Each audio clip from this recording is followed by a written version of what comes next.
The fire in the center of the pack grounds cracked loudly, sending sparks into the cold night air, but no one in the crowd moved. Every eye was fixed on Alpha Damien Cole as he stood tall on the stone platform, his jaw tight, his eyes hard. Beside him stood Elena Voss, his fated Luna, her hands folded in front of her, her face pale under the firelight. She already knew what was coming. She had felt it building for weeks, in the way he avoided her eyes at meals, in the way his voice grew distant when he spoke to her, in the way he canceled their evening walks one after another. But knowing something is coming, and living through it, are two very different things. "I, Damien Cole, Alpha of the Ashford Pack," he said, his voice carrying over the silent crowd, "reject Elena Voss as my Luna and mate." The words hit the air like a blow.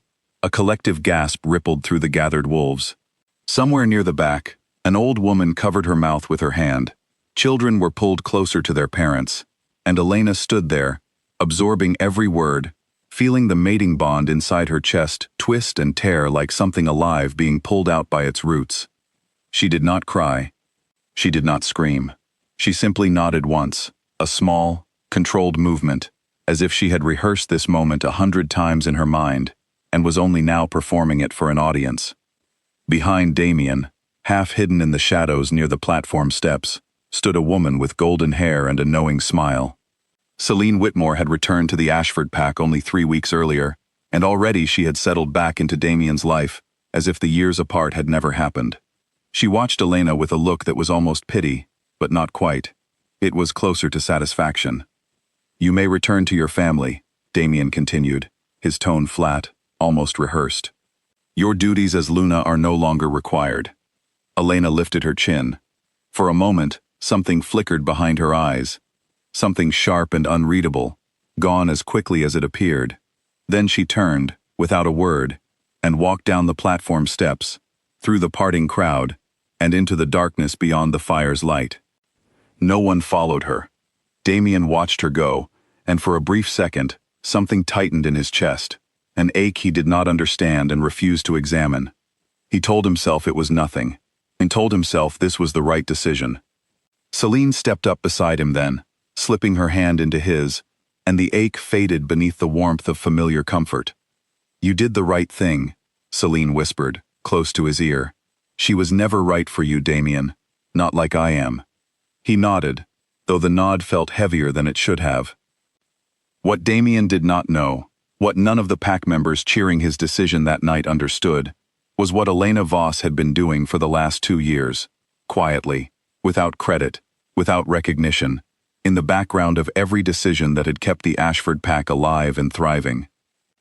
2 years earlier, when Damien's father, the previous Alpha, had died suddenly from an illness that no healer could explain, Damien had been thrust into leadership far before he was ready. He was 24 years old, grieving, angry, and completely unprepared for the weight of an entire pack's survival resting on his shoulders. The pack elders had worried, quietly among themselves, whether he would be able to hold the territory together at all. It was Elena, only 19 at the time, and newly confirmed as his fated mate, who had stepped into the gap no one else could fill. While Damien struggled through his grief, disappearing into the forest for days at a time, some weeks and barely speaking to anyone on others, Elena had quietly taken over the pack's financial ledgers. She had taught herself, through long nights and borrowed books from a neighboring pack's library, how to balance trade accounts, how to negotiate fair prices with merchants, how to read the subtle signs of an alliance about to break. She never told Damien how much she was doing. She never asked for credit. When pack elders praised Damien for a particularly good trade deal with the Marrow Pack to the north, they did not know that Elena had drafted every term of that agreement herself, sitting alone in the study late at night, while Damien slept off another difficult day. When a border dispute nearly turned into open conflict between the Ashford territory and a smaller neighboring pack, it was Elena who traveled quietly, without fanfare, to meet with the other pack's second-in-command and smooth things over before it escalated. She returned home before dawn, slipping back into the pack house as if she had never left, and let Damien believe the tension had simply resolved itself. She did this not because she wanted power, and not because she wanted recognition. She did it because she loved him, in the quiet, patient way that asks for nothing in return. She did it because she believed, in her heart, that if she gave him time and space to grieve and grow into his role, he would eventually stand strong on his own, and their bond would grow deeper for it. She had been wrong about one thing. She had never expected Celine to come back. Celine Whitmore had been Damien's first love, long before the mating bond had ever pulled him toward Elena. They had grown up together, trained together, shared their first quiet moments beneath the old oak tree at the edge of Pack territory. When Celine's family moved away for reasons no one fully explained, Damien had been heartbroken for months. Elena had always known, in the quiet corners of her mind, that some part of him had never fully let go of that first love. She just never expected it to matter, not once the bond between them had settled, not once she had given him 2 years of unwavering, invisible devotion. But love, she was learning, does not always reward loyalty. Sometimes it simply looks the other way. Elena walked through the forest paths long after the fire's glow had faded behind her, her bare feet silent on the cool earth. She did not cry, not yet. The tears would come later, in private, where no one could see them and turn her grief into gossip. For now, she walked with her back straight and her mind working, already calculating what she needed to do next. She had a small cabin at the edge of the territory, one she had built with her own hands over the past year, telling Damien it was simply a place to think, a private retreat. In truth, it had become something else entirely, a second home, a place where she kept the real ledgers, the real records of everything she managed for the Pack, not the polished, simplified versions she prepared for Damien to sign, but the true numbers, the true agreements, the true weight of what she carried. When she reached the cabin, she lit a single candle and sat at the wooden table, staring at the stack of papers before her. Trade agreements, border treaties, financial records stretching back 2 years, all of it built quietly, patiently, in the shadow of a man who had just told an entire Pack that she was no longer needed. She let out a long breath and pressed her palms flat against the table. So be it, she whispered to the empty room. She was not going to fight for a place at his side. She was too proud for that, and frankly, too hurt. But she was also not naive enough to think the Pack could survive smoothly without the invisible threads she had spent 2 years weaving. She simply intended, for the first time in a long while, to stop weaving them. Back at the Pack house, the celebration continued long into the night. Celine moved through the crowd like she had never left, greeting old friends, charming Pack elders, with stories of her travels, laughing warmly at Damien's side. To everyone watching, it looked like the natural order of things had simply been restored, the Alpha and his first love, finally reunited.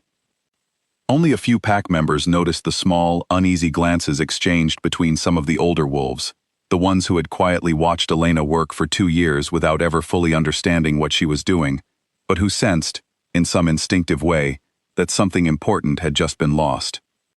One of them was Marcus Bell, the Pack's aging second-in-command, a wolf who had served under both Damien's father and now Damien himself. He stood near the edge of the crowd, arms crossed, watching Celine laugh at something Damien said, and felt a cold unease settle in his stomach. He had seen ledgers cross Elena's desk that no one else in the Pack even knew existed. He had watched her leave in the dead of night more than once, returning hours later with tension in her shoulders that told him she had just resolved something difficult. He had never asked her about it directly, respecting the quiet dignity with which she carried out her work, but he understood, better than most, that the Ashford Pack's recent stability had not come from Damien's leadership alone. He said nothing that night. It was not his place to interfere in an Alpha's personal decisions, however foolish they might seem, but he made a private note to keep a closer eye on the Pack's affairs in the weeks to come. Something told him that trouble was coming, and it would not announce itself with fire and ceremony the way tonight's rejection had. It would come quietly, in the gaps left behind by Elena's absence, the same way she had once filled those gaps without anyone noticing. As the night wore on, and the celebration finally began to wind down, Damien found himself standing alone near the edge of the firelight, Celine having drifted off to speak with a group of old friends. He stared out into the darkness of the forest, in the direction Elena had disappeared hours earlier, and felt that same strange ache return to his chest. He told himself it was guilt, nothing more. A natural response to ending a bond, even one he was certain had never truly suited him. He told himself that Elena would recover, that she would return to her family, find peace eventually, and that the pack would move forward stronger with Celine at his side, the way it always should have been. He did not know, could not have known, how wrong he was. Somewhere deep in the forest, Elena finally allowed herself to cry, alone in her cabin, the candle burning low beside her. She cried not just for the loss of the bond, though that pain was sharp and real. She cried for 2 years of quiet devotion that had gone unseen, for the exhaustion of carrying a weight no one else even knew existed, for the sting of being cast aside in front of an entire pack, as though she had never mattered at all. But beneath the grief, something else was beginning to form, something quieter and colder than sadness. It was the slow, deliberate decision to step back, fully and completely, from a role she had never been thanked for, and would never be thanked for again. She did not know yet how deeply the pack would feel her absence. She did not know that within weeks, trade agreements would begin to unravel, that border tensions she had carefully managed would begin to resurface, that the very foundation Damien believed he had built with his own hands would begin, slowly and silently, to crack beneath him. She only knew that for the first time in 2 years, she was finally going to rest.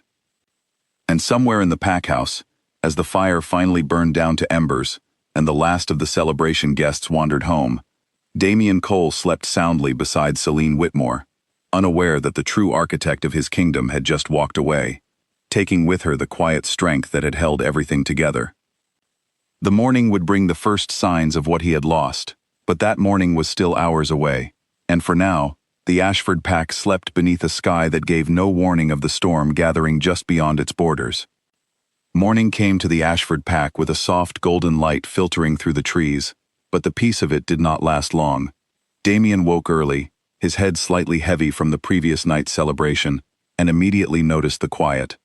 Not the peaceful quiet of a settled morning, but a strange, uneasy stillness that seemed to hang over the pack house. He found Marcus Bell waiting outside his study door, a stack of papers in his hands, and a troubled expression on his face. "There is a problem with the Marrow pack shipment," Marcus said without preamble. "The merchant caravan never arrived last night, and the payment records for the last quarter do not match what we have in storage." Damien frowned, rubbing a hand across his face. "That deal was settled months ago. Elena handled the details, but I signed off on everything." Marcus hesitated before speaking again. "Alpha, with respect, I do not think you fully understand how much of the day-to-day management Elena has been handling. The ledgers, the correspondence with other packs, even some of the border patrol schedules. It was all coordinated through her." Damien's frown deepened.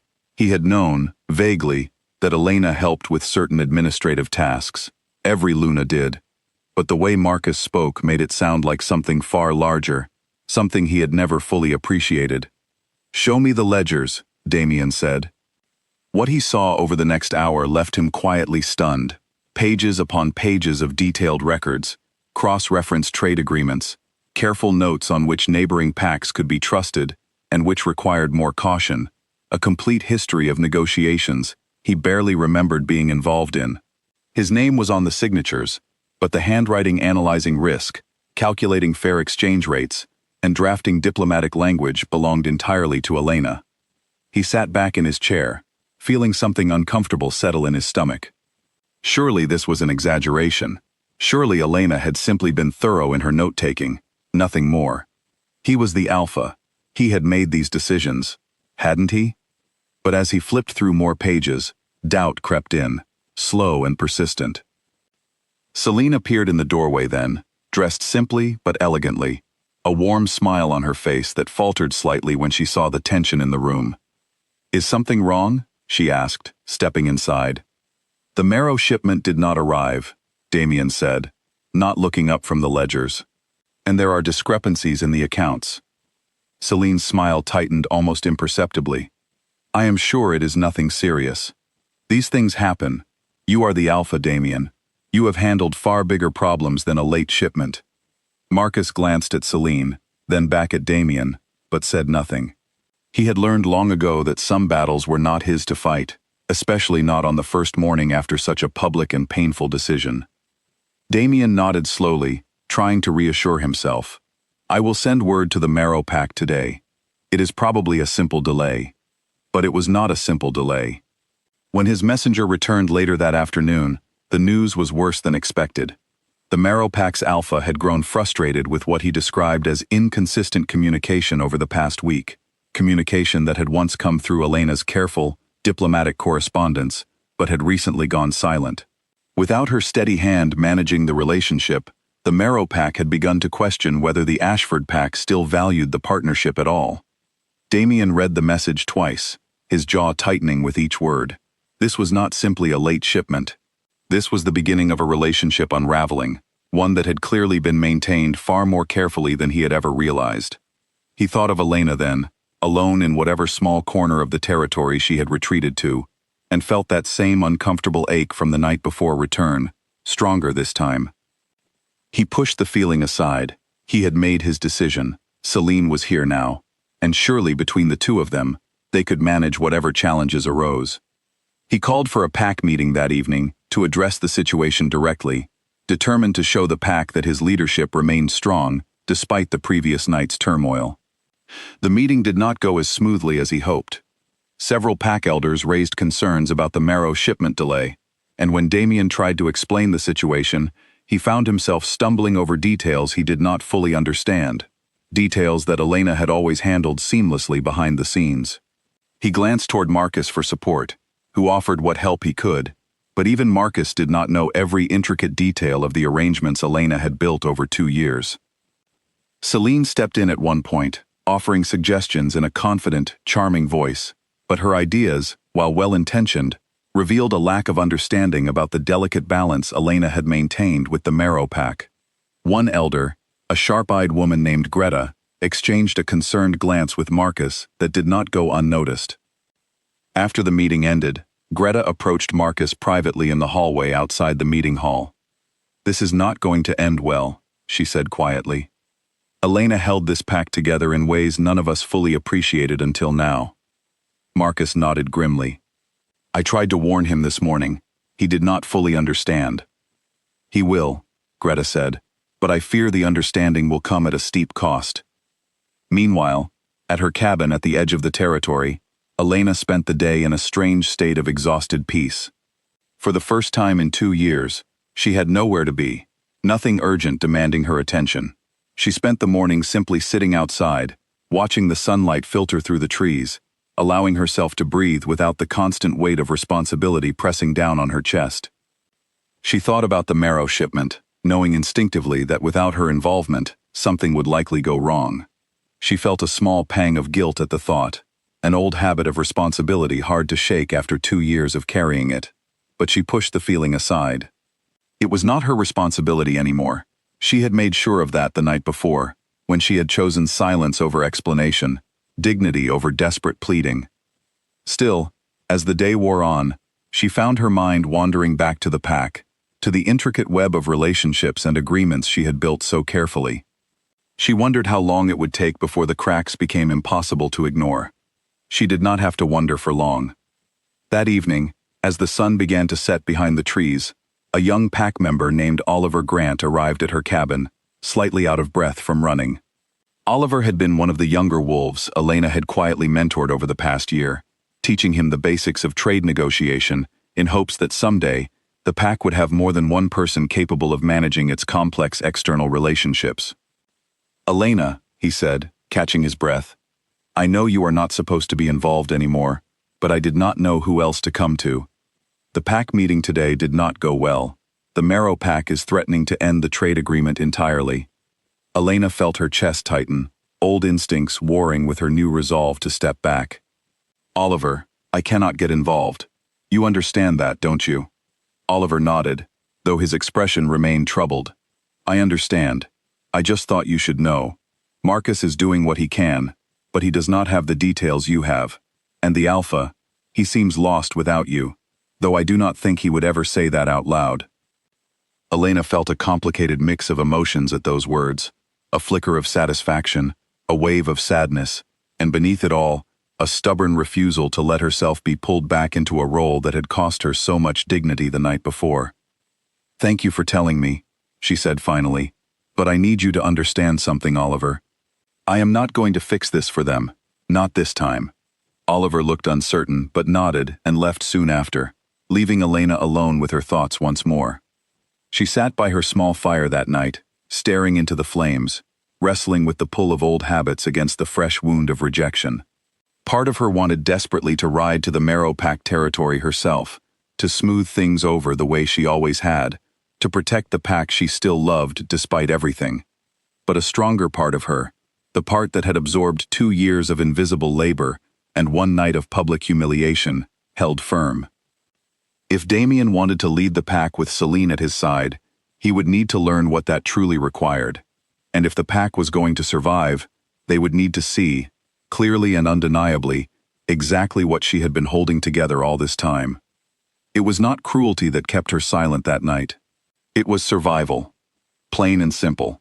The kind of survival that comes only after giving everything to someone who ultimately decided it was not enough. Back at the pack house, Damien sat alone in his study, long after the pack meeting had ended, the Marrow Pack's message still open on his desk. Celine had retired early, sensing his need for space, though her patience with his distracted mood was beginning to wear thin, a fact she hid well behind practiced smiles. Damien stared at the ledgers spread across his desk, at Elena's careful, precise handwriting, detailing 2 years of negotiations he barely remembered signing off on. He thought about the ache in his chest that had not fully faded since the ceremony the night before, an ache he was beginning to suspect was not simply guilt. He thought about the way Elena had absorbed his rejection with quiet dignity, without a single tear shed in public, without a single word of protest. At the time, he had told himself it meant she did not truly love him, that she accepted the rejection because some part of her had always known it was coming. Now, sitting alone with evidence of 2 years of devoted, invisible service spread across his desk, he was beginning to wonder if he had misread her silence entirely. He pushed the thought away, telling himself it was simply exhaustion clouding his judgment. Tomorrow, he decided, he would send a formal envoy to the Marrow Pack himself, smooth things over with his own words, prove to the pack and to himself that he did not need anyone's invisible help to lead successfully. He did not yet understand how deep the roots of Elena's work truly ran, roots that stretched far beyond a single trade agreement, into the very foundation of the pack's stability.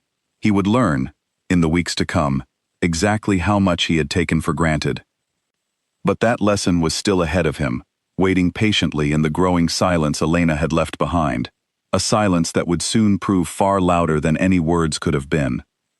A week passed, and the small cracks that had first appeared after the Marrow Pack shipment failed to arrive began to widen into something far more serious. Damien had sent his formal envoy, a well-meaning but inexperienced wolf named Peter Lang, to negotiate directly with the Marrow Pack's leadership. Peter returned 3 days later with disappointing news. The Marrow Pack was not simply upset about a delayed shipment. They felt disrespected, believing that the sudden silence from Ashford after months of careful, respectful communication meant the pack no longer valued their partnership. Damien read Peter's report with a growing sense of frustration. He had assumed a simple apology and a renewed commitment would smooth things over quickly. He had not understood, until now, how carefully Elena had cultivated trust with the Marrow Pack's alpha, a notoriously proud and easily offended leader named Victor Ashwood. Where Elena had used careful, respectful language and small diplomatic gestures to maintain the relationship, Peter's straightforward, somewhat blunt approach had only deepened the offense. Celine, sensing Damien's growing frustration, tried her best to help, suggesting they offer additional trade goods to smooth things over. It was not a bad idea in principle, but without understanding the specific cultural sensitivities Elena had learned to navigate over 2 years of careful relationship building, the gesture came across as almost transactional, further alienating Victor Ashwood, rather than repairing the relationship. By the end of the week, the Marrow Pack formally suspended their trade agreement with Ashford, a devastating blow to the pack's access to certain resources they had come to depend on, particularly medicinal herbs that grew abundantly in Marrow territory, but not in their own. The pack's healer, an elderly woman named Ruth, came to Damien directly with her concerns. "Alpha, our supply of fever root is nearly depleted," she said, worry etched across her face. "Without it, we have no reliable treatment for the seasonal illness that spreads through the pack each year. If this trade suspension continues into the colder months, we will face a serious problem." Damien felt the weight of the situation pressing down on him, heavier than he had expected. He had assumed, foolishly he now realized, that maintaining pack relationships was simply a matter of occasional negotiation, not the constant, careful attention Elena had clearly been providing all along. That evening, unable to shake his growing unease, Damien found himself walking the forest paths alone, his feet carrying him in the direction of Elena's cabin before he had fully decided to go there. He stopped himself just short of the small clearing where her cabin stood, watching from a distance as a thin trail of smoke rose from her chimney into the evening sky. He told himself he was simply checking on her well-being, nothing more. He told himself the ache in his chest had nothing to do with missing her presence, her steady counsel, the quiet strength she had always brought to difficult situations. He did not knock on her door that night. Pride, or perhaps fear of what he might discover about his own feelings, kept him rooted at the edge of the clearing, until finally, he turned and walked back toward the pack house, the weight of unresolved tension heavy in his chest.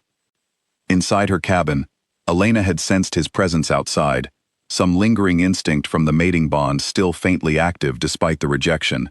She sat very still, waiting to see if he would knock, her heart pounding with a complicated mixture of hope and dread. When she finally heard his footsteps retreating, she let out a long breath, uncertain whether the feeling settling in her chest was relief or disappointment. She had heard, through Oliver's occasional visits, about the trade suspension with the Marrow Pack. She had heard about Ruth's concerns regarding the fever root shortage. Each piece of news landed like a small stone against her resolve, testing her determination to remain uninvolved. She reminded herself, again and again, that this was not her responsibility anymore. She reminded herself that if she stepped in now, nothing would truly change. Damien would continue to underestimate the work required to hold the pack together, continue to take her contributions for granted, continue to believe that leadership was something that came naturally to him alone. But as the fever root shortage worsened over the following days, and as she began to hear whispers of illness spreading through some of the younger pack members, her resolve began to waver in ways she had not anticipated. It was Greta, the sharp-eyed elder, who finally came to speak with her directly, making the journey to Elena's cabin on a cool morning nearly 2 weeks after the rejection ceremony. "I know you did not ask for my opinion," Greta said, settling into a chair across from Elena at her small wooden table. "But I think you should know how serious the situation has become. 3 children have fallen ill already. Ruth believes more will follow if we do not find an alternative source for fever root soon." Elena's hands tightened around her teacup. "I am sorry to hear that, truly. But Greta, I cannot simply return to a role I was publicly stripped of. It would undermine everything, and it would not solve the deeper problem." "What deeper problem?" Greta asked, her sharp eyes studying Elena carefully. Elena hesitated, then decided to speak honestly, perhaps for the first time since the rejection ceremony. "The deeper problem is that Damien does not understand what it takes to lead this pack. He believes strength comes from confidence and instinct alone. He does not yet understand that real strength often looks quiet, patient, and unglamorous. If I step back in now to fix this crisis, he will learn nothing. The pack will simply return to relying on invisible labor no one properly values." Greta considered this for a long moment. "That is a fair point. But children are suffering now, Elena. Whatever lesson needs to be learned, does it need to come at their expense?" The question struck Elena hard, cutting through her carefully maintained resolve. She sat in silence for a long moment, wrestling with competing loyalties, her instinct to protect the pack she still loved, and her hard-earned understanding that some lessons could only be learned through genuine consequence. Finally she spoke. "I will help with the fever root situation specifically, quietly, without public involvement. I know an alternative source, a smaller pack to the east that grows a similar herb. But Greta, I need you to understand something. This is not me stepping back into my old role. This is me protecting children who did not choose any of this. the larger situation, the trade relationships, the pack's overall stability. That is something Damien needs to learn to manage himself, or find someone else capable of managing properly. Greta nodded, understanding the distinction Elena was drawing, even if she privately hoped it might lead to something more. Thank you, Elena. I will make the arrangements to reach out to the Eastern Pack myself, using the information you provide, so your involvement remains as quiet as you wish. That afternoon, working carefully with Greta, Elena drafted a private letter to the leader of a smaller pack she had once helped during a difficult negotiation years earlier. A pack that owed her a debt of gratitude they had never fully repaid. Within days, a small shipment of alternative fever medicine arrived at the Ashford pack, delivered quietly through Greta's arrangements, with no public mention of Elena's involvement. Ruth was overjoyed at the solution, praising Greta publicly for her resourcefulness, unaware of the true source of the arrangement. Damien, when he heard the news, felt a flicker of relief mixed with confusion, uncertain how Greta had managed to solve a problem that had stumped his own advisors for days. He did not think to ask too many questions, grateful simply for the crisis being resolved. But Marcus Bell, watching quietly from the sidelines, suspected the truth immediately. He said nothing, respecting Elena's clear desire for anonymity, but he made a private note of how quickly and effectively the problem had been solved, once someone with real understanding of pack relationships had been consulted, even indirectly. The fever root crisis passed, but it did little to address the deeper, unresolved trade suspension with the Marrow pack, a problem that continued to weigh heavily on pack resources in other ways. Damien, still determined to prove his leadership capable without relying on anyone's invisible assistance, continued sending envoys and formal letters to Victor Ashwood, each attempt met with polite but firm refusal.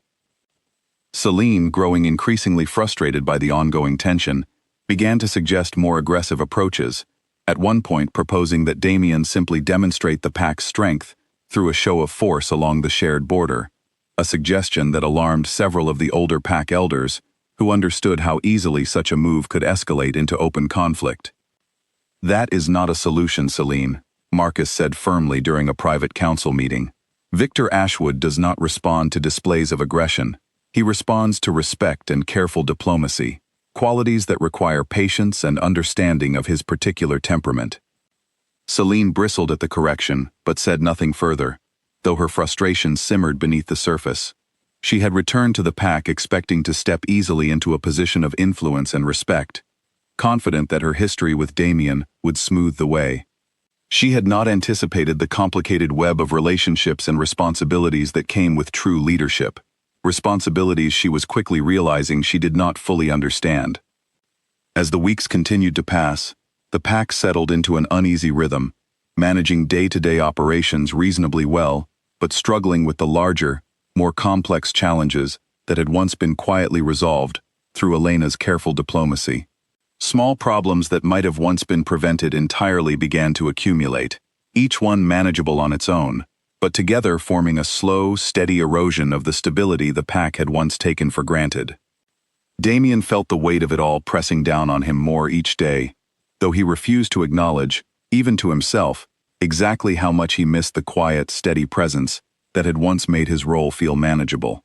He told himself repeatedly that this was simply the natural challenge of leadership, that every alpha faced difficult periods, that things would improve with time and effort.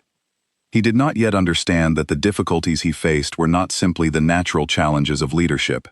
They were the direct, unavoidable consequence of losing someone who had quietly carried far more of the burden than he had ever realized, someone whose absence was beginning to reveal, piece by piece, exactly how essential her presence had truly been. A month after the rejection ceremony, the Ashford pack faced its most serious challenge yet.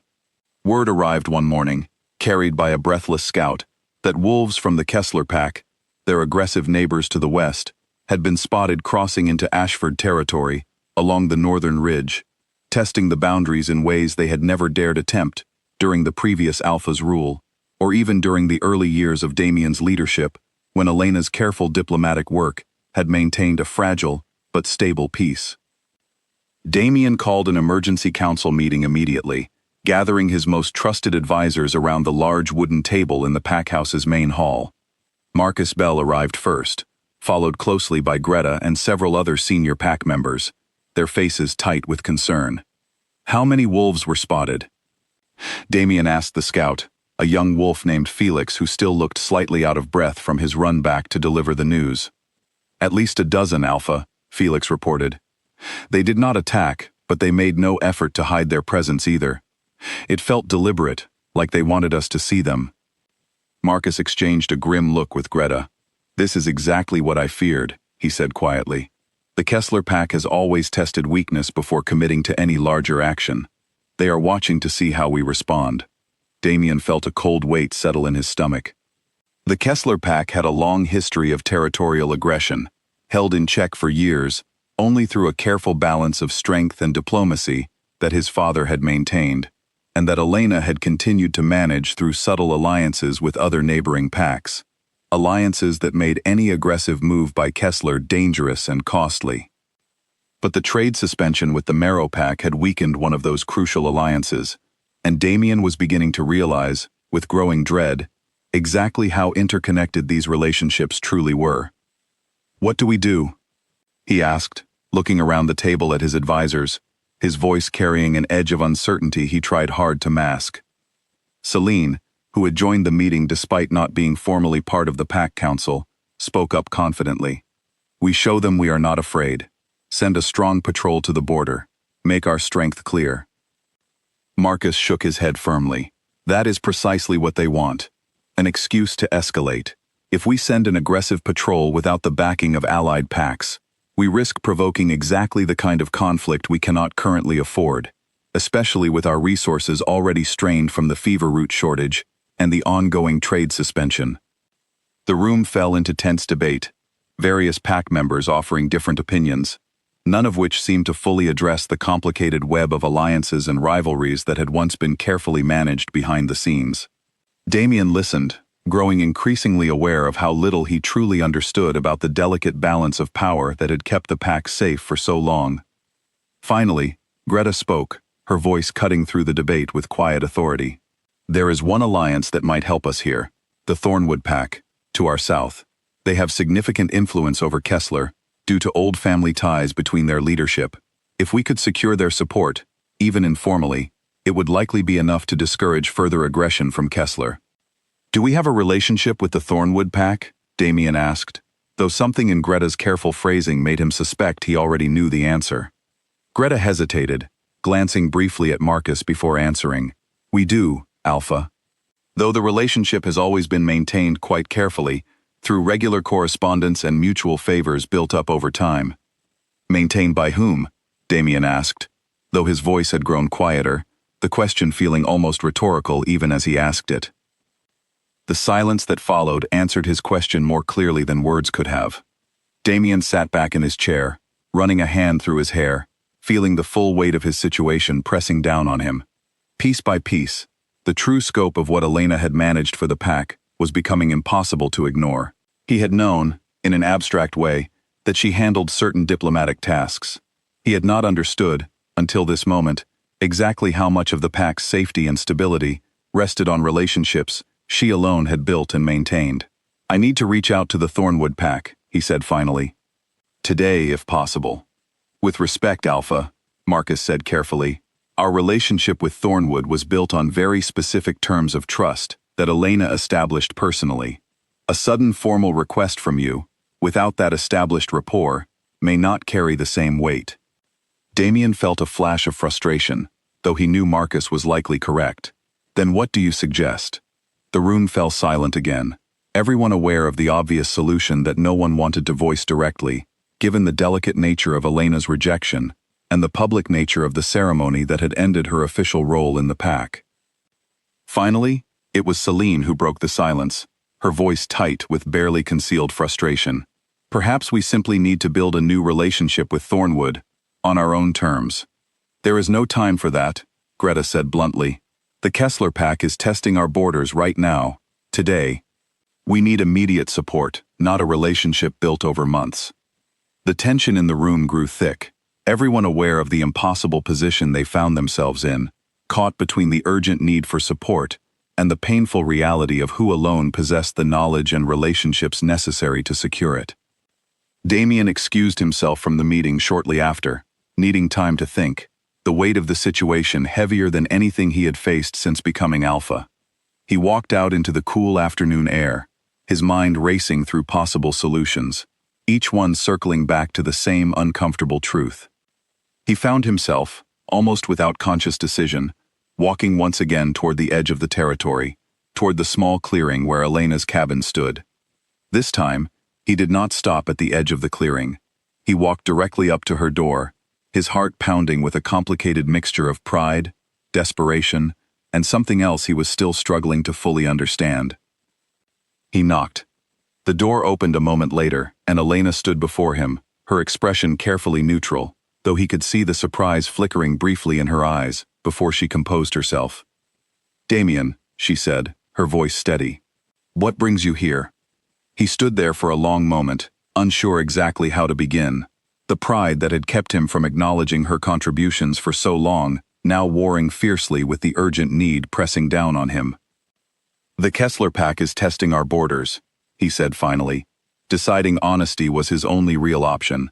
"I need help securing support from the Thornwood Pack, and I understand you are the only one with the relationship necessary to make that happen quickly." Elena studied him carefully, her expression unreadable. "That is quite an admission, coming from you." He winced slightly at the sharpness in her tone, though he knew he deserved it. "I know. And I know I have no right to ask this of you. Not after everything. But this is not about us, Elena. This is about the safety of the entire pack, including people who have never done anything to hurt you." Elena was quiet for a long moment, studying his face, searching for something she could not quite name. Finally she spoke, her voice measured and careful. "I will help, but not because you asked. I will help because I still care about the safety of this pack, regardless of how I have been treated. But Damien, I need you to understand something clearly. This does not change anything between us. I am not returning to my old role. I am not forgiving what happened. This is a single act of assistance, nothing more." Relief flooded through him, followed immediately by a fresh wave of guilt at how quickly he had come running back to her the moment real trouble arose. "I understand," he said quietly. "Thank you, Elena, truly." She nodded once, already turning to gather her things, already shifting back into the composed, capable demeanor that had once made her such an invaluable asset to the pack, even as something in her chest tightened painfully at how easily old habits returned, how quickly she found herself once again stepping forward to protect people who had so recently cast her aside. As she prepared to leave for Thornwood territory that same evening, accompanied by a small escort Damien insisted on providing for her safety, she allowed herself one final thought before pushing it firmly aside. This would be the last time.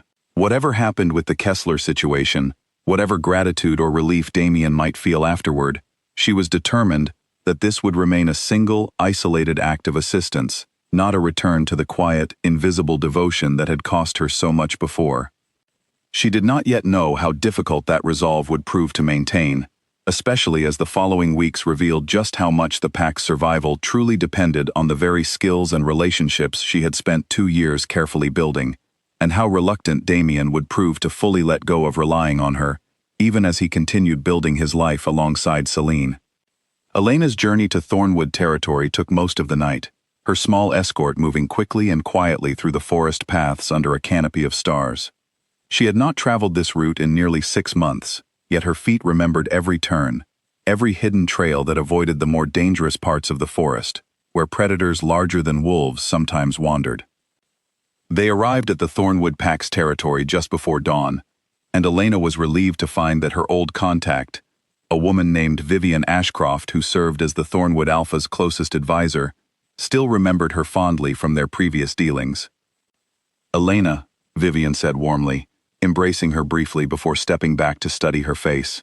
"It has been too long, though I confess, I am surprised to see you here under these circumstances.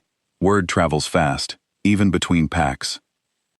Elena felt a flush of embarrassment at the reminder that her rejection had likely become common knowledge well beyond Ashford's borders. But she pushed the feeling aside, focusing on the urgent matter at hand. "I am here on behalf of the Ashford Pack, Vivian. The Kessler Pack has begun testing our northern border, and we need to know whether Thornwood would be willing to make its position clear, that any aggression against Ashford would not be looked upon favorably. Vivian's expression grew serious. The Kessler pack has grown bold in recent months. Their alpha, young and eager to prove himself, has been testing several neighboring territories, not just Ashford's. We have been considering a formal statement discouraging this kind of behavior for some time now.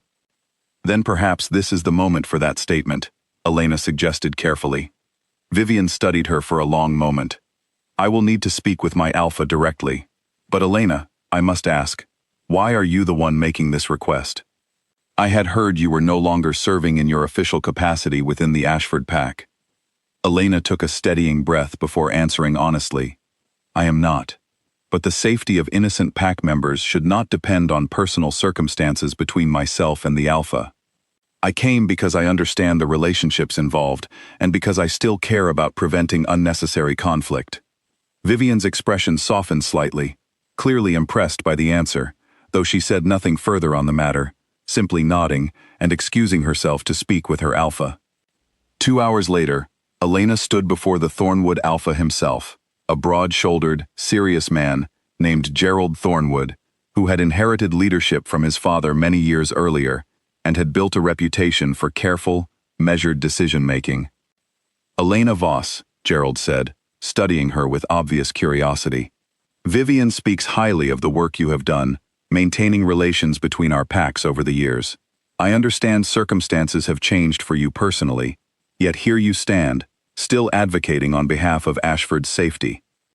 The safety of innocent people should not depend on my personal circumstances, Alpha Thornwood, Elena replied evenly. I am simply asking that Thornwood consider making its position on Kessler's recent behavior known, for the sake of regional stability that benefits all of us, including your own pack. Gerald considered this for a long moment before nodding slowly. You make a fair point, and frankly, we have our own concerns about Kessler's growing aggression. I will send a formal message to the Kessler pack, making clear that any escalation against Ashford would be viewed as a threat to the broader regional peace, one that Thornwood would not ignore. Relief flooded through Elena, though she kept her expression composed. Thank you, Alpha Thornwood. This means a great deal to the safety of many innocent people. I will send the message today, Gerald confirmed. It should reach Kessler territory by tomorrow evening, well before any further escalation is likely to occur. Elena thanked him again before departing, the weight of relief settling heavily in her chest as she began the journey back toward Ashford territory. She had done what needed to be done, protected people who deserved protection, regardless of her personal pain, and now, finally, she could return to her quiet life at the edge of the territory, her involvement complete. She arrived back at Ashford territory late that afternoon, exhausted from the long journey, and found Damien waiting anxiously near the pack house entrance, having clearly been watching for her return for hours. Well, he asked immediately, his voice tight with barely concealed anxiety. Thornwood has agreed to send a formal message to Kessler, Elena reported, her voice carefully professional. They will make it clear that any aggression against Ashford will be viewed unfavorably by the broader region. It should be enough to discourage further border testing, at least for now. The relief that washed over Damien's face was immediate and unmistakable. Elena, thank you. I do not know how to properly express how grateful I am. You do not need to, she replied simply. I did this for the pack, not for you. My involvement ends here. She turned to leave, but Damien reached out, stopping just short of touching her arm, his expression suddenly serious. Elena, wait, please, I need to say something. She turned back, her expression guarded, but willing to listen, at least for a moment.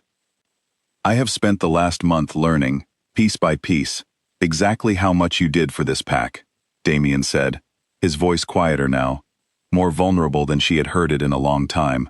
The trade agreements, the alliance with Thornwood, even the fever root situation, though I only recently learned the truth about that as well.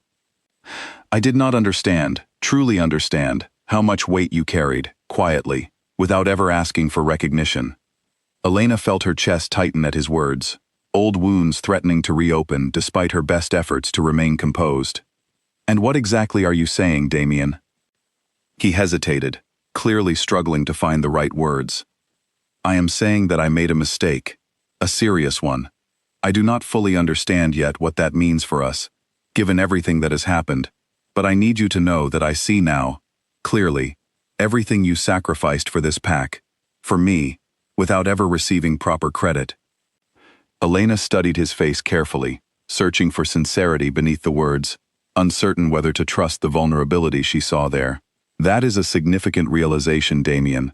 But realizations alone do not undo public humiliation. They do not undo choosing someone else in front of an entire pack that once respected me. I know, he said quietly. I am not asking you to forgive me, not yet, perhaps not ever. I simply needed you to know that I understand now, even if that understanding came far too late. Elena nodded slowly, unsure exactly how to respond to such an unexpected admission. Part of her wanted desperately to believe him, to hope that his growing awareness might lead to genuine change. But a stronger, more guarded part of her remained deeply skeptical, aware that recognizing a mistake and truly correcting course were two very different things. I appreciate your honesty, she said finally, but I need time, Damien. Time to think about what any of this means, if anything at all. He nodded, seeming to understand, though the disappointment was clear on his face. Take whatever time you need. I will not push you.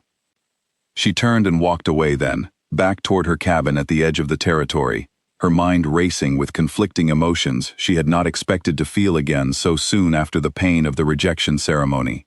She had come to help the pack, not to reopen wounds that had barely begun healing. Yet, as she walked through the familiar forest paths, she could not fully silence the small, cautious flicker of hope that had sparked somewhere in her chest at Damien's words. A flicker she was determined to examine carefully before allowing it to grow into anything more, especially with Celine still very much present in Damien's daily life, her position within the pack, far from settled or resolved. The Kessler threat had been addressed, at least for now, but Elena understood, with growing clarity, that the deeper challenges facing the Ashford pack, and facing her own complicated feelings toward Damien, were far from resolved. The coming weeks would reveal whether Damien's newfound understanding represented genuine growth, or simply a temporary reaction to crisis that would fade once the immediate danger had passed. In the days following Elena's successful negotiation with the Thornwood pack, an uneasy calm settled over the Ashford territory. The Kessler wolves withdrew from the northern border almost immediately after Thornwood's message reached their alpha, and for the first time in weeks, Damien allowed himself to feel a small measure of relief. But the relief was short-lived. Celine, who had watched Elena's return and subsequent conversation with Damien from a distance, felt her carefully constructed position within the pack beginning to feel less secure than she had anticipated. She had returned to Ashford territory, expecting an easy transition into the role of Luna, confident that her history with Damien and her natural charm would be enough to secure her place permanently.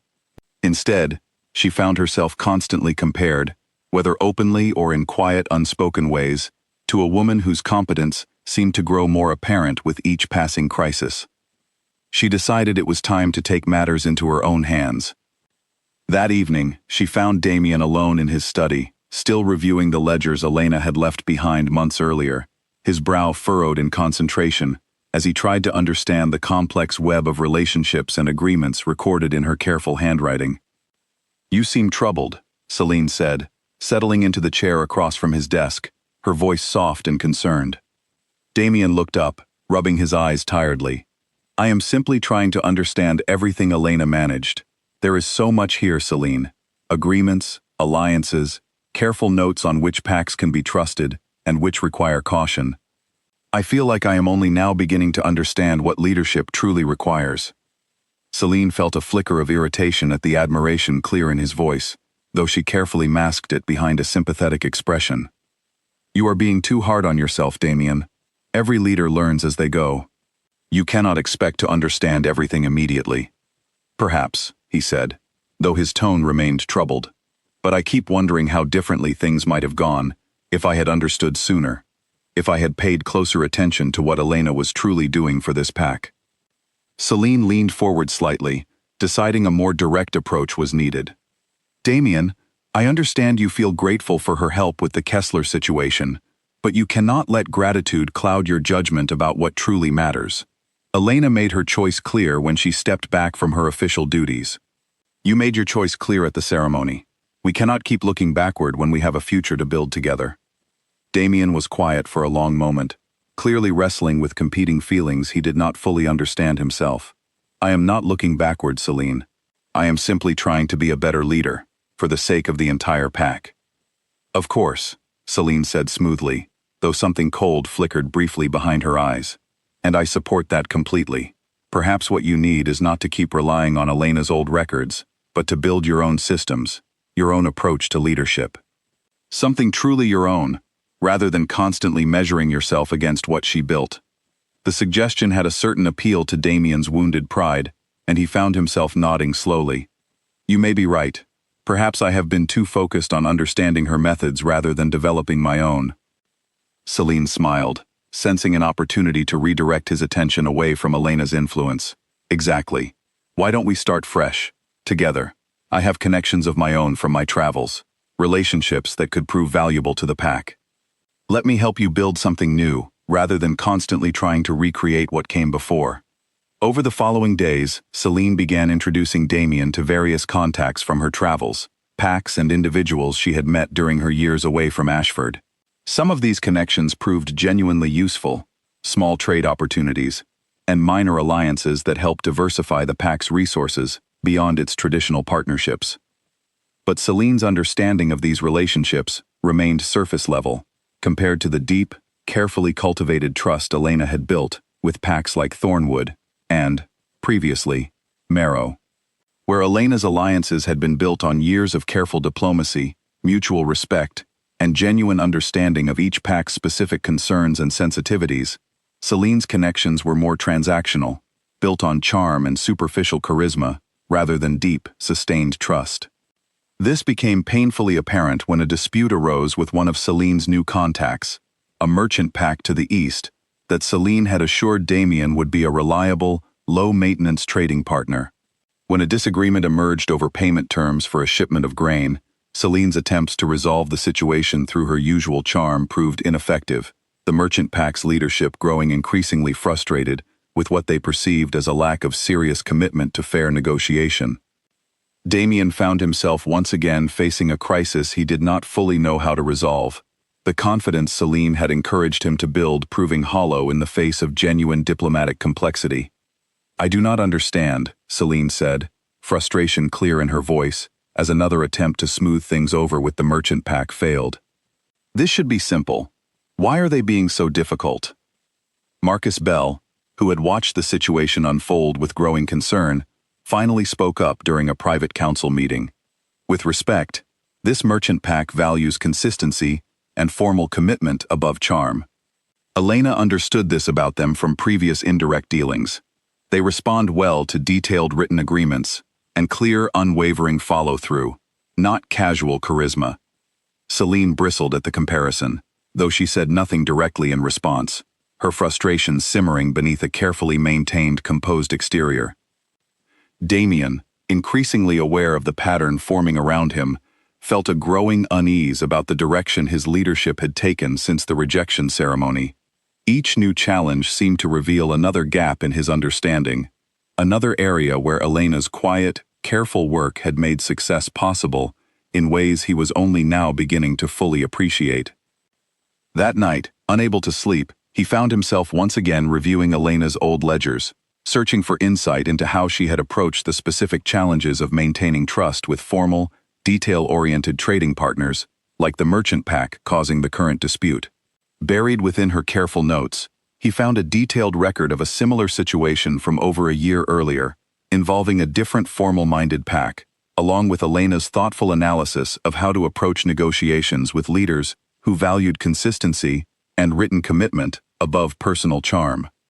He read through her notes carefully, absorbing not just the specific strategies she had used, but the deeper philosophy underlying her approach. Genuine respect for each pack's unique values and communication style, patience in building trust over time, and a willingness to invest real effort into understanding what each relationship truly required. rather than assuming a single approach would work universally. For the first time, he began to understand that Elena's success had not come from some innate, effortless talent, but from careful, deliberate study and genuine dedication to understanding the complex needs of the pack's many relationships. It was a realization that struck him deeply, forcing him to confront exactly how much he had taken for granted, and exactly how much work remained, if he truly intended to become the kind of leader his father, and Elena, had once believed he could be. He drafted a new proposal for the merchant pack that night, applying the careful, detailed approach he had learned from Elena's notes, taking time to address their specific concerns about payment consistency with concrete, written commitments rather than vague reassurances. The proposal, when sent the following morning, was received far more favorably than Celine's previous attempts, the merchant pack's leadership responding positively to the clear, respectful, detailed approach that finally addressed their genuine concerns. Relief washed over Damien when the positive response arrived, though it was accompanied by a growing, uncomfortable awareness that he had only succeeded by directly applying lessons learned from Elena's careful work he had once taken entirely for granted. Celine, watching the resolution unfold, felt her position within the pack growing increasingly precarious, though she remained determined to maintain her place at Damien's side, unwilling to accept that her charm and confidence alone might not be enough to secure the future she had envisioned for herself since her return to Ashford territory. The tension between genuine growth and stubborn pride continued to simmer within Damien, even as the pack slowly began stabilizing under his more careful, deliberate approach to leadership. But the deeper question of where Elena truly belonged in this evolving situation remained unresolved, a question that would soon demand answers neither Damien nor Celine were fully prepared to face. 2 months after the rejection ceremony, Marcus Bell finally decided he could no longer stay silent about what he had witnessed unfolding within the pack. He had watched Damien struggle through crisis after crisis, slowly learning through painful trial and error lessons that Elena had already mastered years earlier. He had watched Celine's influence create more problems than it solved, despite her genuine, if misguided attempts to help. And he had watched Elena continue to quietly assist from the shadows whenever true crisis demanded it, never seeking credit, never using her assistance as leverage to reclaim her former position. It was, Marcus decided, a deeply unfair situation, one that could not continue indefinitely without someone finally speaking the full truth directly to Damien.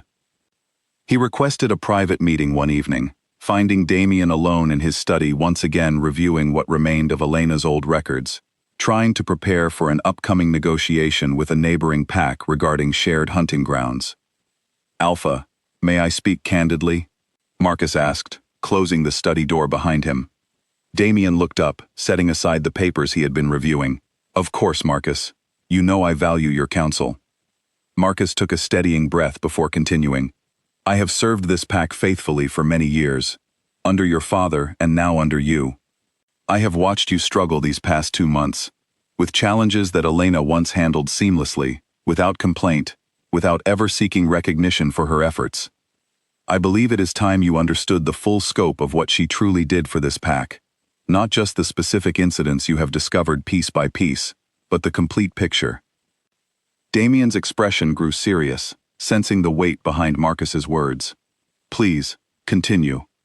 Over the next hour, Marcus laid out, in careful detail, everything he had personally witnessed and pieced together over the past 2 years regarding Elena's true role within the pack. He spoke of the countless late nights she had spent reviewing trade agreements long after everyone else had gone to sleep. He spoke of the careful, patient way she had built trust with neighboring packs, one small gesture at a time, understanding that genuine alliance required years of consistent, honest effort rather than quick, superficial charm. He spoke of a particularly difficult situation, nearly a year earlier, when a rogue wolf from a neighboring territory had threatened violence against several Ashford pack members, a crisis Elena had resolved through careful, private negotiation before it ever escalated to the point where Damien, still deeply struggling with grief over his father's death at the time, would have needed to become directly involved. "She protected you during that crisis," Marcus said quietly, "not because she thought you were incapable, but because she understood you needed time to heal before facing challenges that required a clear, steady mind. She carried that burden alone, without ever mentioning it to you, because she believed protecting your well-being was more important than receiving credit for her efforts. Damien sat in stunned silence, absorbing the full weight of everything Marcus had shared.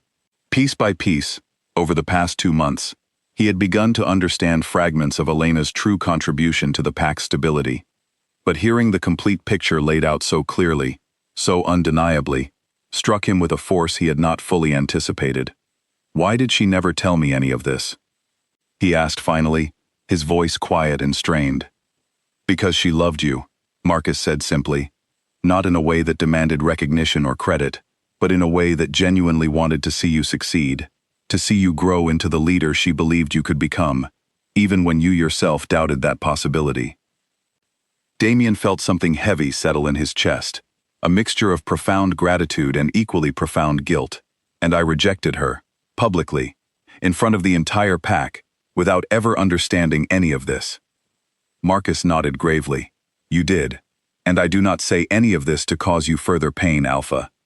I say it because I believe you deserve to understand the full truth, and because I believe this pack deserves leadership that fully appreciates the sacrifices made on its behalf, whether by you, by Elena, or by anyone else who has quietly given everything to ensure its survival. Damien sat in silence for a long time after Marcus finally left the study, the weight of everything he had learned pressing down on him with unbearable clarity. He thought about the rejection ceremony, about the calm, controlled way Elena had absorbed his public humiliation without a single word of protest. He had once interpreted that silence as proof that she did not truly love him, that some part of her had always known the rejection was inevitable.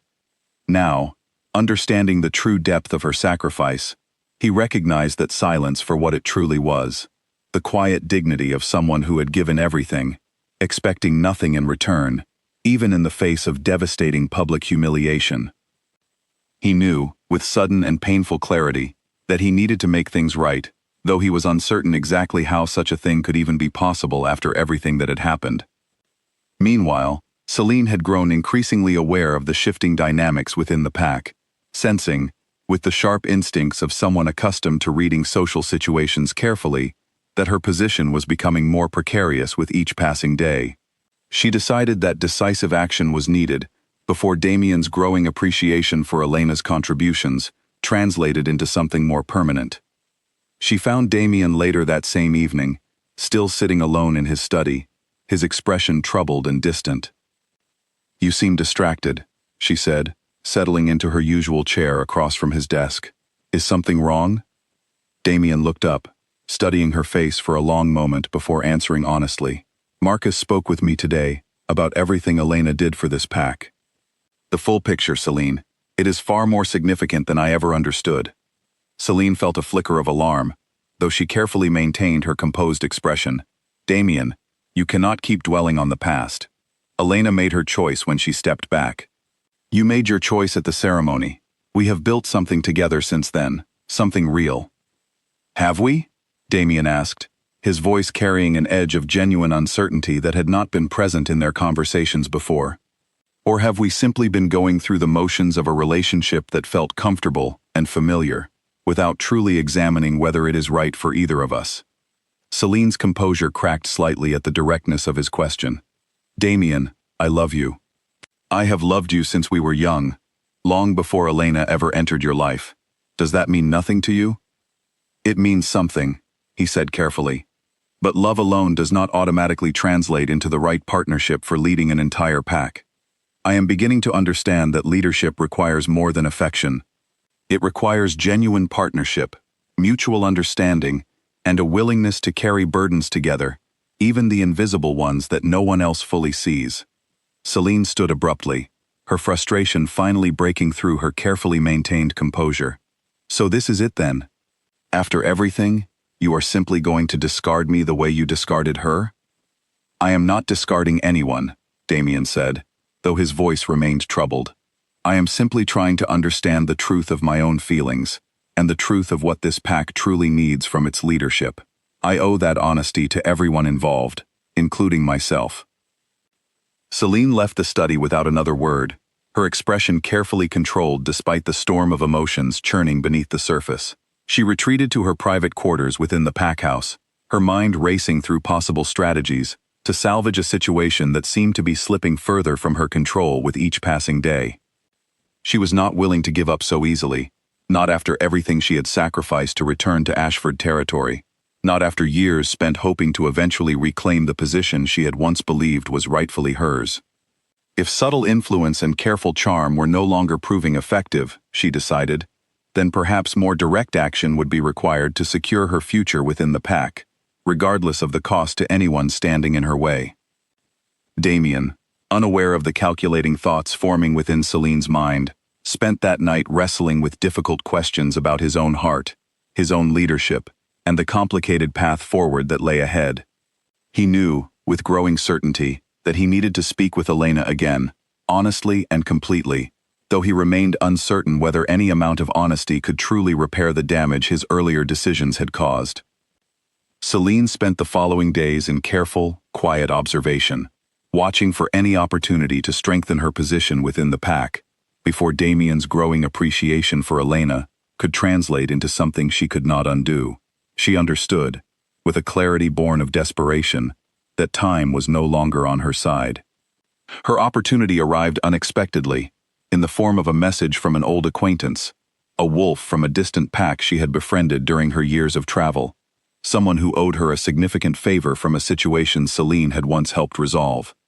She reached out to this contact with a carefully worded request, one designed to create exactly the kind of crisis that would force Damien to rely entirely on her, without any possibility of Elena's involvement. The plan was subtle, almost impossible to trace back to her directly. She arranged for false information to reach the Kessler pack, suggesting that Ashford's alliance with Thornwood had weakened significantly due to internal disputes. Information designed to encourage renewed aggression along the border now that the perceived deterrent had supposedly crumbled. She told herself this was simply a way to demonstrate her own value to Damien, to create a situation where her charm and confidence could shine without constant comparison to Elena's methodical, patient approach. She did not fully allow herself to consider the genuine danger her manipulation might create for innocent pack members who had no part in her personal ambitions. The false information reached Kessler territory within days, and almost immediately, scouts reported increased wolf activity along the northern border once again, this time more aggressive and determined than the previous incident.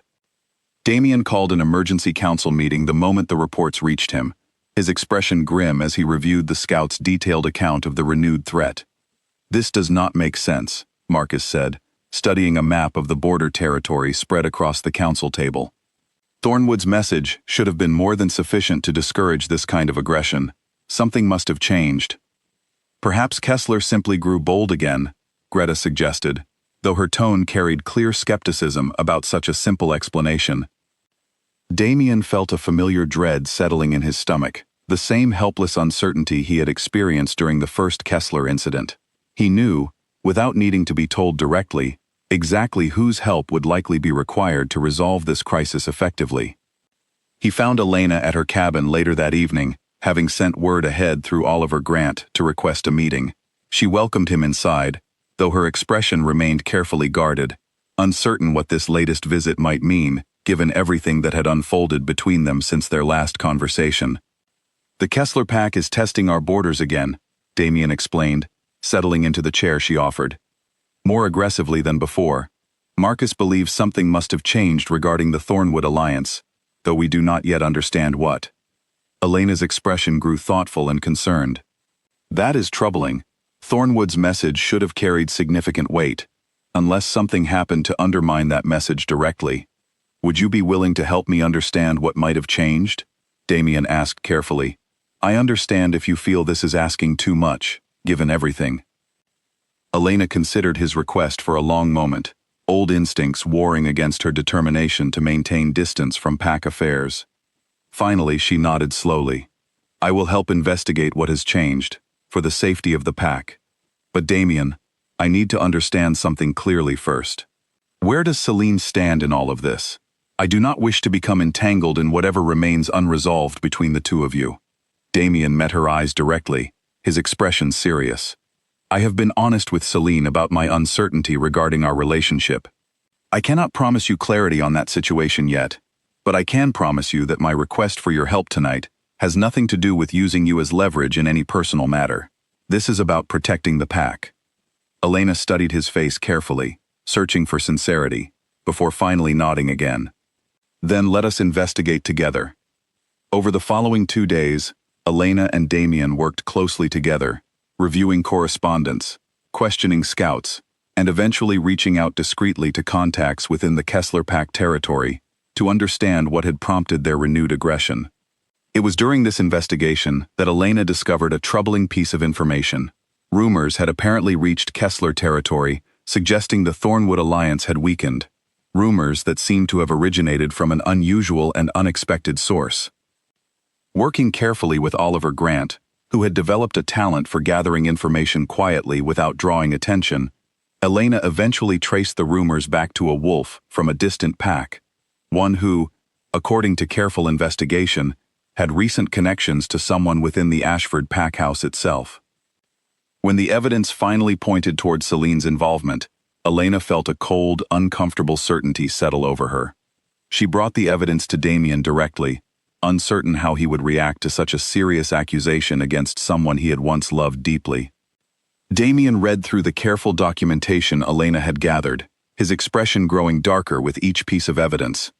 "This cannot be right," he said quietly, though his voice carried more resignation than genuine disbelief. "I understand this is difficult," Elena said carefully. "But the evidence is fairly clear, Damien. Someone deliberately spread false information to Kessler territory, information designed to provoke exactly the kind of aggression we are now facing." Damien sat in heavy silence for a long moment, the full weight of the betrayal settling over him. He thought about Celine's growing frustration in recent weeks, her clear discomfort with his increasing appreciation for Elena's contributions to the pack. He had not wanted to believe she might resort to something so genuinely dangerous, simply to secure her own position, but the evidence before him left little room for alternative explanations. He confronted Celine that same evening, finding her in her private quarters. The careful evidence Elena had gathered spread before him as he laid out exactly what he had discovered. Celine's composed exterior finally crumbled entirely under the weight of direct confrontation. "I did not think it would go this far," she said, her voice breaking slightly. "I only wanted to create a situation where you would need me, where you would see my value clearly, without constantly comparing me to her." "You put innocent lives at risk," Damien said, his voice cold with barely contained anger. "Children, elders, people who have never done anything to deserve being caught in the middle of your desperate attempt to secure your own position." "I am sorry," Celine said, though the apology felt hollow even to her own ears. "I never meant for anyone to actually get hurt. I simply wanted a chance to prove myself, without her shadow constantly looming over everything I tried to accomplish." Damien stared at her for a long moment, feeling the last remnants of whatever affection he had once held for her, crumbling entirely under the weight of her admitted betrayal. "You will need to leave Ashford territory," he said finally, his voice heavy with a mixture of anger and profound disappointment. "I cannot allow someone who deliberately endangered this pack's safety to remain here, regardless of our history together." Celine's eyes widened with genuine shock, clearly not having anticipated such a severe consequence for actions she had convinced herself were relatively harmless. "Damien, please, you cannot mean that. After everything between us, all our history together." "History does not excuse deliberately endangering innocent lives," Damien said firmly, though the pain in his voice was unmistakable. "You will leave by morning." Celine left Ashford territory the following day, her departure quiet and carefully avoided by most of the pack, though whispers of the true reason behind her sudden exit began spreading regardless of the discretion Damien attempted to maintain. With Celine gone, and the truth behind the renewed Kessler aggression finally understood, Damien and Elena worked together to send a clear, honest correction to both Thornwood and Kessler territories, explaining the false rumors and reaffirming Ashford's continued strong alliance with Thornwood. The correction, delivered with the same careful, respectful diplomacy Elena had always employed, proved sufficient to calm the renewed tension along the border, the Kessler wolves withdrawing once again as their justification for aggression crumbled beneath the weight of truth. But even as the immediate crisis resolved, Damien understood that a far more significant reckoning still remained ahead of him. Celine's betrayal had finally been exposed and addressed, but the deeper question of his relationship with Elena, of whether genuine trust and partnership could be rebuilt after everything that had happened between them, remained entirely unresolved, hanging heavily in the air between them as they stood together, having just protected the pack once again, uncertain what the future truly held for either of them. With Celine gone, and the immediate danger from Kessler territory resolved, the Ashford pack settled into a period of cautious recovery. Damien, humbled by everything he had learned over the past 2 months, began approaching his leadership with a newfound sense of humility and genuine effort, consulting regularly with Marcus, Greta, and other experienced pack members, rather than assuming his instincts alone would guide him correctly. Yet despite the pack's gradual stabilization, a significant challenge remained unresolved. The relationship between Damien and Elena, still uncertain, still weighed down by the pain of public rejection and the complicated months that had followed. Elena had returned to her quiet life at the edge of the territory following the resolution of the Kessler crisis, once again stepping back from any official involvement in pack affairs. She told herself this distance was necessary, a protective measure against further heartbreak, even as she found herself thinking about Damien more often than she wished to admit, replaying their recent conversations, wondering whether his growing appreciation for her contributions represented genuine change or simply a temporary reaction to crisis and circumstance. Damien, for his part, struggled with how to properly approach Elena again, aware that his previous request for help, however genuine his intentions, had once again positioned her as someone he turned to only during moments of crisis, rather than someone he genuinely valued and respected as an equal partner. He decided, after much consideration, that he needed to demonstrate his growth through consistent action, rather than words alone. Over the following weeks, he threw himself fully into understanding every aspect of pack leadership that Elena had once quietly managed, working closely with Marcus and Greta to rebuild damaged relationships with the Marrow pack, carefully applying the diplomatic lessons he had learned from studying Elena's old records. He personally traveled to Marrow territory, offering a sincere, detailed apology to Victor Ashwood for the earlier communication breakdown, taking full personal responsibility rather than deflecting blame elsewhere. His genuine humility and careful attention to detail, clearly influenced by lessons learned from Elena's methods, gradually began repairing the fractured trade relationship, much to the relief of Ruth and other pack members who depended on consistent access to medicinal herbs from Marrow territory. He also began mentoring Oliver Grant more directly, recognizing the young wolf's genuine talent for diplomacy and negotiation, talent that Elena had first noticed and nurtured over the previous year. Under Damien's guidance, combined with occasional informal advice Oliver continued receiving from Elena during his visits to her cabin, Oliver began developing into a genuinely capable young diplomat, someone who might eventually help share the burden of maintaining the pack's complex web of external relationships. Word of Damien's genuine efforts eventually reached Elena, carried through various pack members who visited her cabin periodically, still valuing her wisdom and counsel, even during her official absence from pack affairs. She listened to these reports with careful, guarded interest, uncertain whether to allow herself to hope that genuine change was truly occurring. It was Greta who finally decided to speak with Elena directly about the situation, making the familiar journey to her cabin on a cool afternoon, nearly 3 months after the original rejection ceremony. "He has changed, Elena," Greta said, settling into her usual chair at Elena's small wooden table. "Genuinely changed, not simply performing change for temporary benefit. I have served this pack for many years, through his father's leadership and now his own. I recognize genuine growth when I witness it." Elena considered this carefully, old caution warring against a cautious hope she had been trying hard to suppress. "Growth is admirable, Greta, but growth alone does not undo the pain of public humiliation, or the 2 years of invisible labor that went unrecognized until circumstances forced acknowledgement." "I understand," Greta said gently, "and I am not here to tell you what you should feel, or what decisions you should make regarding your own heart. I simply wanted you to know what I have witnessed, so that whatever choice you make moving forward, You make it with complete and accurate information. Elena thanked Greta for her honesty, though she remained uncertain what to do with the information, uncertain whether cautious hope was wisdom or simply setting herself up for further heartbreak.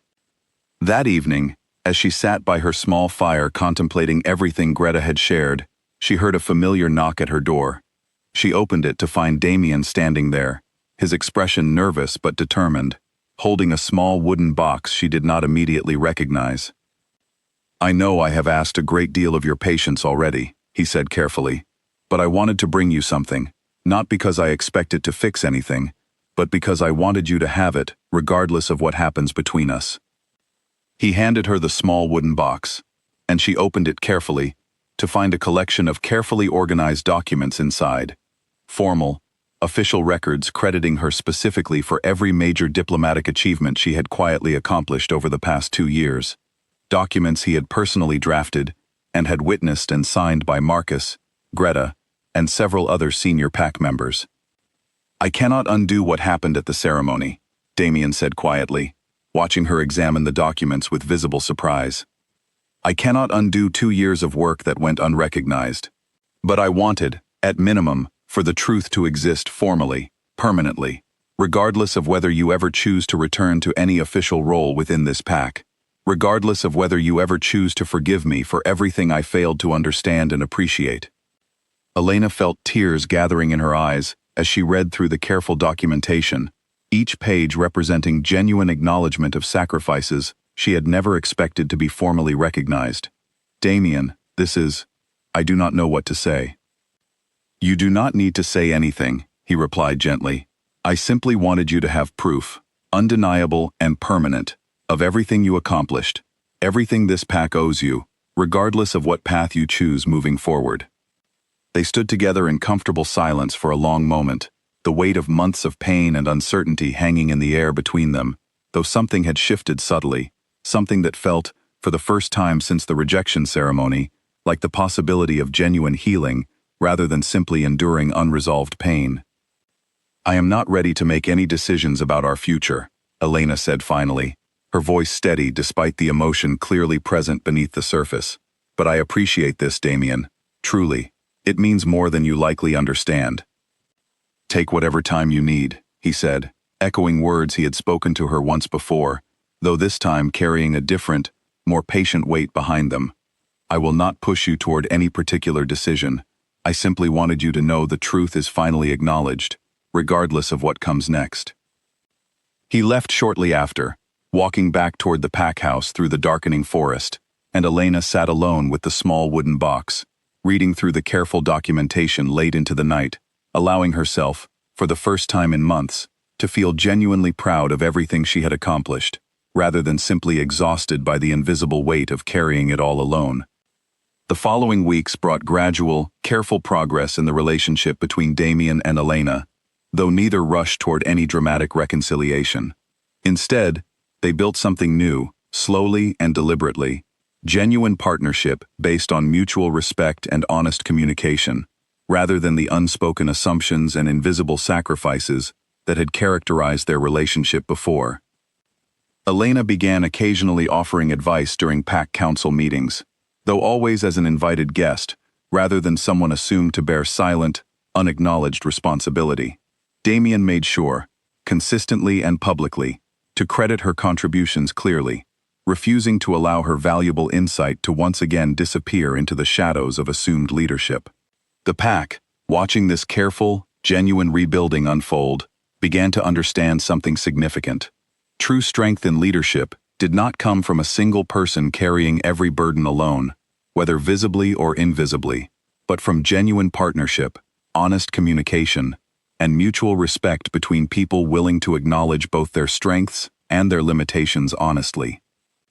Yet even as this positive transformation continued unfolding, one final challenge remained ahead, a challenge that would ultimately test whether the growth Damien had demonstrated and the fragile trust slowly rebuilding between himself and Elena could truly withstand the pressure of genuine crisis, or whether old patterns might once again threaten to undermine everything they had worked so carefully to rebuild. 6 months after the rejection ceremony that had once threatened to destroy everything Elena had quietly built, the Ashford pack faced one final significant test of its renewed stability. Word arrived that a coalition of smaller packs, feeling emboldened by rumors of Ashford's earlier internal turmoil, had begun discussing the possibility of jointly challenging Ashford's control over a valuable stretch of hunting territory along the eastern border, land that had belonged to Ashford for generations, but which these smaller packs believed might now be vulnerable to challenge, given the reported instability of recent months. Damien called an emergency council meeting the moment reliable reports confirmed the coalition's serious intentions, and this time, without hesitation or lingering pride, he immediately requested Elena's presence at the meeting, recognizing clearly the value of her insight and experience in navigating such a complex, multi-party diplomatic challenge. Elena arrived promptly, taking her seat at the council table alongside Marcus, Greta, and several other senior pack members, her presence now a familiar and welcomed sight during significant pack discussions, even though she had never formally reclaimed any official title within the pack structure. "This is a serious situation," Marcus said, laying out detailed reports on the table. 5 smaller packs have apparently been in communication, discussing a coordinated challenge to our eastern territory. Individually, none of them would pose a significant threat, but together, their combined numbers could create genuine difficulty. Elena studied the reports carefully, her mind already working through possible diplomatic strategies. Coalition challenges like this typically depend heavily on maintaining unified purpose among all participating packs. If we can identify which pack is providing the primary leadership for this coalition and address their specific concerns directly, the coalition itself may begin to weaken. Damien nodded, having learned enough over the past 6 months to follow her strategic thinking clearly. "Do we have any insight into which pack might be leading this effort?" Greta consulted her own notes before answering. Reports suggest the Hollowfield pack has been the primary organizer, motivated apparently by long-standing grievances over hunting rights that predate even your father's leadership, Alpha. Elena's expression grew thoughtful. "I am not familiar with any recent direct dealings with Hollowfield, though I do recall some historical context about their grievances from records I reviewed years ago.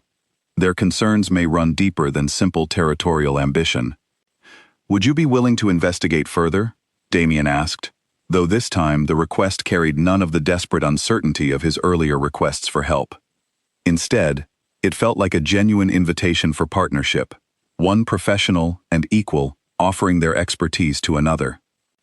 Elena considered the question carefully, aware of how far their relationship had evolved since those early, painful months. "I will investigate, though I would like to approach this as a collaborative effort, Damien. Rather than simply gathering information for you to act upon alone, I believe we should work through the negotiation process together, combining your growing understanding of diplomatic strategy with my historical knowledge of these relationships." Damien felt a surge of genuine hope at her suggestion, recognizing it as significant progress from the isolated, invisible labor she had once carried entirely alone.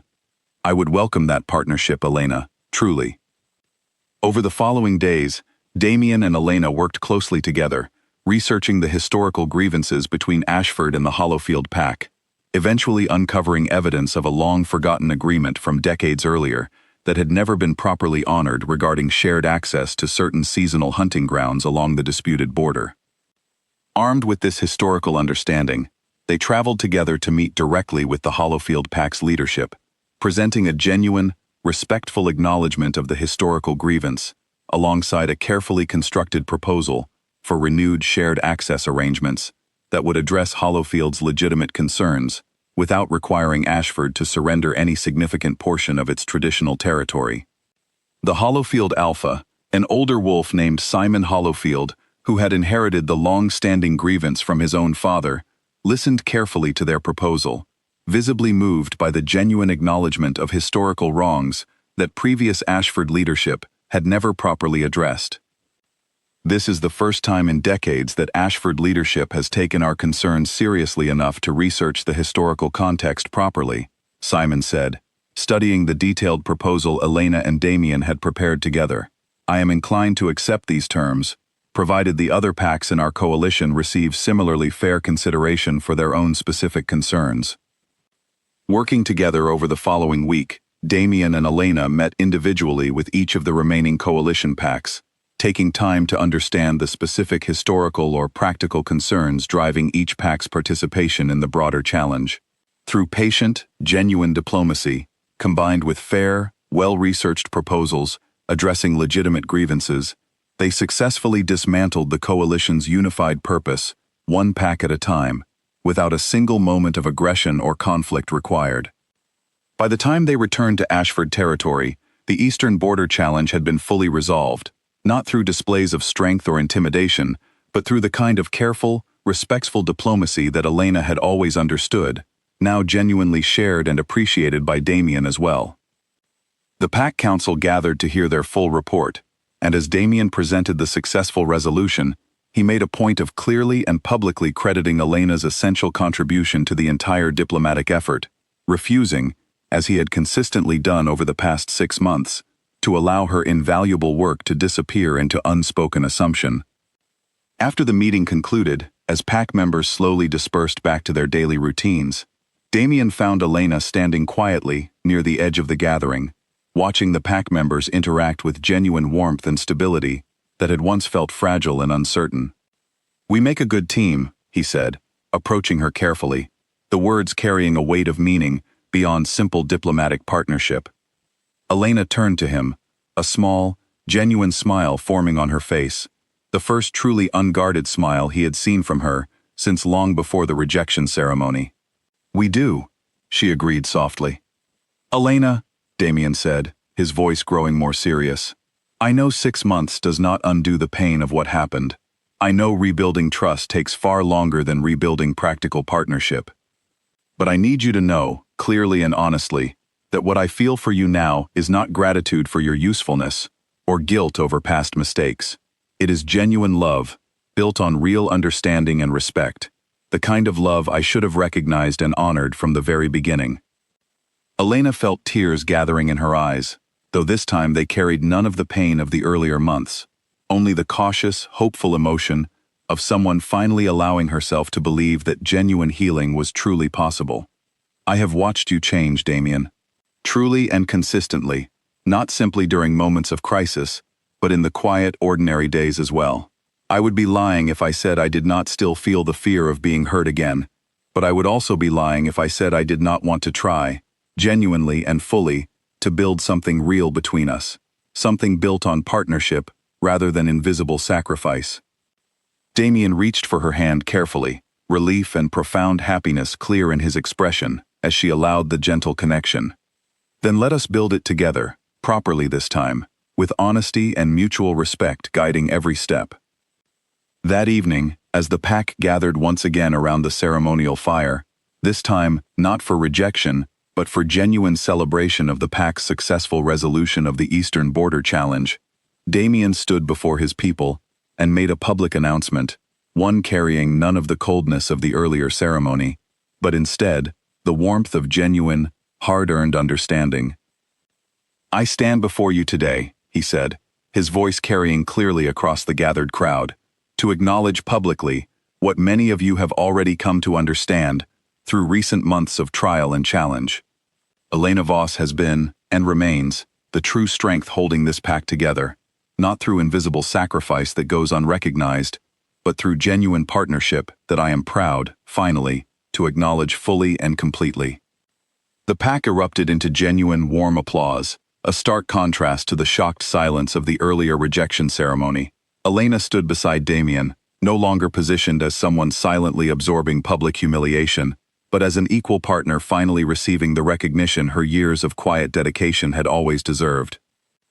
As the celebration continued long into the night, genuine and joyful rather than hollow and uncertain, Elena felt a profound sense of peace settle over her, the culmination of a long, difficult journey from painful public rejection to genuine, hard-earned partnership built on mutual respect and honest understanding.